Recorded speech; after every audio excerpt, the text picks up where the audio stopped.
Bom dia, pessoal, eu sou a Larissa da equipe tributária e vou apresentar para vocês as novidades e melhorias feitas pela equipe nesses 15 dias. Então a primeira coisa que nós fizemos foi a exclusão do ICMS e ISS da base de cálculo das contribuições do PIS e da COFINS. Então, para que o cliente possa, se ele tiver a liminar concedida pelo STF, ele vai poder utilizar essa operação dentro do RP. Para isso, ele vai precisar fazer o cadastro do processo fiscal. Aí ele acessa Fiscal, Cadastros, Processos Fiscais, clica no botão Incluir e faz o cadastro do processo. Os campos que estão com asteriscos, eles são obrigatórios na validação do SPED de contribuições, então o usuário precisa obrigatoriamente preencher esse campo. Feito o cadastro do processo fiscal, ele vai lá no cadastro da loja e define qual o imposto que ele deseja que seja reduzido da base do PIS e COFINS. Aí ele define lá se vai ser ativo, ou seja, vai começar a reduzir o imposto, qual é o imposto e o processo fiscal que ele acabou de cadastrar e a data de vigência, que é a partir de quando vai começar a ser excluído o imposto que ele definiu aqui da base.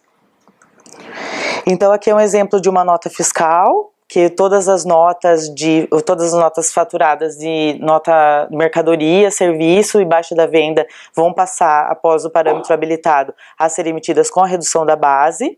Então aqui é o exemplo da nota. Na escrita, quando a operação for tributada, o valor líquido da operação é R$ 49,90 e a base de cálculo vai ser sempre menor porque teve o ICMS reduzido. O mesmo vai acontecer na redução Z. O usuário também vai poder ver através da ficha de estoque, lá no cadastro do produto, que teve essa redução. E a prestação de serviços. Então, toda vez que tiver ISS e ele tiver configurado lá no parâmetro que o ISS vai ser reduzido, então a base de cálculo vai ser menor, o valor da operação 1.890, e o ISS excluído, a base vai ficar um pouco menor do que o valor. Então, depois que a gente implantou tudo isso no RP, nós fizemos a configuração do arquivo do SPED de contribuições para que as informações sejam geradas corretamente lá no arquivo do SPED. Então, o registro A111, que o registro A é referente aos serviços, toda vez que o ISS for excluído da base, ele vai poder cadastrar esse processo referenciado referente ao ISS. Aí vai ser enviado todos os dados de acordo com o que está aí no slide. No registro A170, que é o complemento do documento e itens do documento, o valor da exclusão da base vai ser gerado no registro 6, valor do desconto, e a base também vai ser enviada menor. No C170 vai ser gerado o campo 8, com o valor da exclusão da base. No C175, que são as notas fiscais referentes a consumidor, vai ser gerado o campo 4. No C870, que é o equipamento SAT-SF, o campo 5. E também nós adequamos o registro 1010, passamos a gerar, na verdade, com o processo referenciado, que é a ação judicial. Esse aqui é referente ao ICMS e aqueles campos que estão com asterisco que eu mostrei no começo do processo, é os que exigem nesse campo e precisam ser preenchidos pelo usuário. E é isso, pessoal. Obrigada. Bom dia, pessoal, meu nome é Denis Augusto, trago a apresentação das novidades e melhorias desenvolvidas nos últimos 15 dias dos módulos comercial e operações. Vamos iniciar falando aqui de devolução de transferência e venda entre lojas com estoque de troca. Então nós desenhamos um fluxo aqui para entendimento de como era antes. Então antes nós tínhamos que, para fazer uma devolução do estoque de troca, primeiro tornar a mercadoria que estava no estoque de troca para o estoque de venda da loja para poder fazer a operação, tá? Isso nós pensamos numa operação centralizada, onde o fornecedor entrega para o CD e o CD refaz a distribuição para as lojas. Agora nós fizemos uma demonstração do fluxo de como vai ficar o processo depois com essa implementação. Então nós automatizamos o processo de modo com que não exista mais esse estorno. Então nós pegamos o estoque já que está em troca e já emitimos transferência de devolução ou venda de devolução para empresas a grupos, CNPJs diferentes. Aqui foi criado um menu.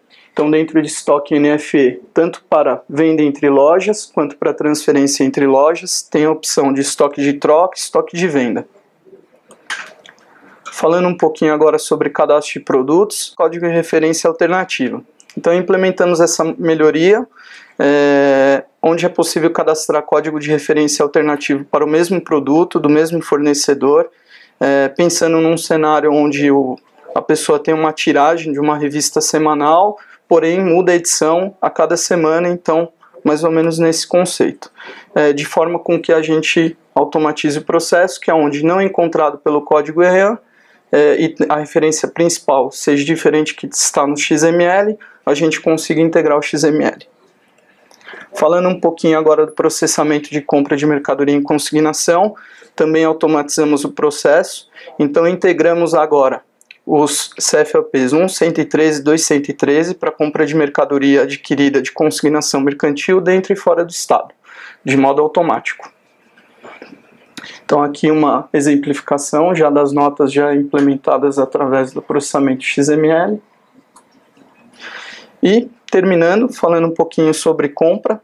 Então na solicitação de compras de loja, a gente habilitou uma funcionalidade onde agora temos uma ótica sintética agrupada por todas as lojas e exportamos isso diretamente para o Excel, para que a gente possa trabalhar os dados, disponibilizando para que o cliente possa trabalhar melhor os dados. E é isso, pessoal. Muito obrigado. Bom dia, meu nome é Gleice, eu sou da equipe financeira e vou apresentar as melhorias feitas nos últimos 15 dias. A gente fez algumas melhorias no relatório de quebra do operador. Antes a gente só exibia a razão social da loja, então ficava um pouco difícil para o usuário identificar, principalmente que às vezes o campo ficava um pouco grande. Então a gente acrescentou uma coluna do número da loja, para facilitar. E também a gente fez uma melhoria no filtro de operador, porque antes o filtro ali em cima buscava pelo código do operador, mas a gente exibia o nome, então ficava pouco intuitivo para o usuário. Então agora a gente filtra pelo nome do operador realmente. Nós fizemos também uma melhoria na tela de consulta de cartões, então a gente incluiu um filtro para cartões antecipados, que antes a gente não tinha, e também incluímos algumas colunas para identificar a antecipação e o valor também dessa tela ficar condizente com o valor do controle bancário. Então a gente incluiu o campo de valor de taxa de antecipação, a taxa realmente em porcentagem e a participação da antecipação, que representa o quanto dentro dessa quantidade de cartões que representa a quantidade de cartões que foram antecipados. Nós também fizemos uma melhoria na tela de consulta de convênio, que depois que a equipe de vendas fez uma melhoria, onde agora é possível você finalizar uma nota fiscal de venda como cupom, então as vendas vêm para essa tela, então ficou um pouco difícil do usuário conseguir identificar o que veio de cupom e o que veio de nota fiscal. Então, para facilitar, a gente incluiu o campo de origem, que a gente mostra cupom de venda e coloca o número, ou quando vier de uma nota fiscal, a gente vai mostrar nota fiscal e o número dela. E esse campo é um link que vai mostrar, no caso do cupom, os dados desse cupom, ou no caso de uma nota fiscal, vai mostrar a nota fiscal que originou esse movimento. Na tela do relatório de contas a receber versus força de venda, a gente acrescentou também uma coluna de tipo de duplicata e também um filtro, caso você queira analisar uma duplicata de um tipo específico. E nós fizemos uma nova funcionalidade, que é a operação com venda externa no fechamento de caixa. Então, qual que é a ideia? Nós temos clientes que fazem operações de vendas externas no sentido de participações de eventos ou feiras, onde ele tem um stand, onde ele coloca alguns produtos expostos e alguém pode passar ali naquele stand e fazer uma compra. Só que a pessoa que está ali, às vezes pela estrutura do evento, não tem como a gente colocar um PDV. Então, normalmente a pessoa tem só um POS para ela registrar a venda num cartão, e ela controla, às vezes, no máximo, numa planilha, de uma forma simples. E esse evento, às vezes, ele pode durar dias. Então, quando acaba o evento, a pessoa volta para a loja e ela vai registrar essas vendas em um PDV. Só que o grande problema é que o cupom, ele sempre fica na data que você está fazendo aquela operação, aquele lançamento. Então, no caso dos cartões, a gente ficava com problemas porque a data de emissão do cartão ficava no dia que você está fazendo, sendo que, na verdade, a venda foi feita alguns dias anteriores. Então, a data de crédito do cartão não ficava condizente. Então a gente fez uma melhoria para a gente conseguir atender a essa operação. Então, para isso, a gente criou um novo parâmetro na tela dos parâmetros do Venda Online, que permite habilitar uma operação de venda externa. E, após habilitar esse parâmetro, o usuário vai ter que mapear uma nova finalizadora, que é o POS Venda Externa. E caso ele não tenha habilitado o parâmetro e tenha mapeado a finalizadora, na hora que ele tentar importar o cupom, a gente vai mostrar um aviso falando que ele precisa habilitar aquele parâmetro, né, e a gente não vai importar o cupom nesse caso. E aí, quando o cupom for importado, então a gente vai mostrar dessa maneira, vai ficar como um POS venda externa. E a gente tem o mesmo tipo de validação do POS de bandeira desconhecida. Então a gente não pode fechar esse ECF enquanto o usuário não fizer a manutenção para a bandeira correta e informando a data de transação. Então, quando o usuário clicar ali no valor, a gente vai exibir uma tela dessa maneira. Então, nessa tela, o campo do NSU, ele vai vir em aberto, e aí para o usuário conseguir alterar de forma rápida, sempre que ele apertar a tecla Tab, a gente já pula para a linha de baixo. E aí a data de transação naquela coluna ele pode informar uma a uma, ou ele pode alterar em lote, selecionando os cartões que ele quer colocar, e aí ele pode alterar lá embaixo, e também já consegue alterar a autorizadora e o tipo a bandeira do cartão, no caso. E aí quando ele for conciliar a tesouraria fica na data do cupom, porque a tesouraria do dia da transação pode já estar fechada. Então ele tem sempre que conciliar na data do cupom. E aí a baixa do estoque e a contabilização são feitas na data de transação. Então caso ele precisar estornar esse cartão, se teve algum erro, ele tem que estornar na data do cupom. Então para facilitar o usuário, nas telas de manutenção e baixa de cartões, por exemplo, a gente incluiu o campo de data do cupom, para ele saber qual é o dia que ele vai precisar estornar na tesouraria, se for necessário. E a gente também incluiu o mesmo campo na consulta de cartões, então mesmo depois que ele baixar, ele vai conseguir saber qual foi a data do cupom, a data que ele fez a operação, e vai conseguir ver também se esse cartão veio de uma venda externa ou não. Então, só para esclarecer, a data da tesouraria e a data do estoque sempre fica na data do cupom, e a data de emissão do cartão e a data da contabilidade sempre fica na data de transação que ele informou, ok? E é isso, obrigada. Olá pessoal, meu nome é Ricardo, vou apresentar para vocês as novidades e melhorias do módulo PCP e vendas também. Uma delas é, no cadastro de grupo econômico, colocamos uma nova opção, informar qual que é o canal de vendas do grupo. Então nós temos um parâmetro atualmente, então para facilitar, dentro do cadastro do grupo econômico, tem agora a opção também de informar qual que é o canal de venda. Se no grupo econômico tiver o cadastro, tiver a informação do canal de venda, a gente pega para fazer o pedido com base no cadastro do grupo. Se não tiver, caso tenha informado no parâmetro, nós utilizamos o que está no parâmetro. Na consulta de vendedores externos, fizemos umas melhorias, incluindo a coluna de CNPJ do vendedor, o CNPJ do cliente e separamos as informações do endereço. Então foram incluídas novas informações para complementar a consulta de vendedores externos. No cadastro de produto foi incluída uma nova opção para informar a referência de faturamento do produto. Atualmente, na tag CPROD, nós enviamos o código interno do produto, mas tinha necessidade de informar uma referência, então assim, não enviar o código interno. Então, dentro do cadastro de produto, para detalhes, tem um campo novo, que pode ser números ou letras, que é possível informar essa descrição. E isso será enviado, caso tenha sido preenchido no produto, na tag CPROD das notas de saída de faturamento. Na parte da precificação, na tela de precificação de produtos, incluímos novos filtros. Quando eu for buscar por tipo entradas no dia e preços alterados no dia, o filtro de ordenação por fornecedor. Então atualmente era por produto, mas há necessidade também de ordenar por fornecedor. Então também tem ordenação por fornecedor para esses dois tipos de pesquisa. Foi criado um novo tipo de nota fiscal de entrada, que é retorno de remessa de venda fora estabelecimento. Nós já tínhamos a remessa e a venda, para completar o processo estava faltando o retorno. Então agora é possível dar entrada nesses tipos de notas, retorno de remessa de venda fora estabelecimento. Então assim, tem o filtro de loja, no qual foi emitido, e o remetente, para qual foi feita a remessa. E ao informar a loja e o remetente, são listadas todas as notas que foi feito para aquele cliente, independente do período, e ao selecionar a nota, na tela seguinte é obrigatório informar a data de emissão da nota, a data de saída e o número e série. Nesse caso aqui, foi selecionada uma nota, né?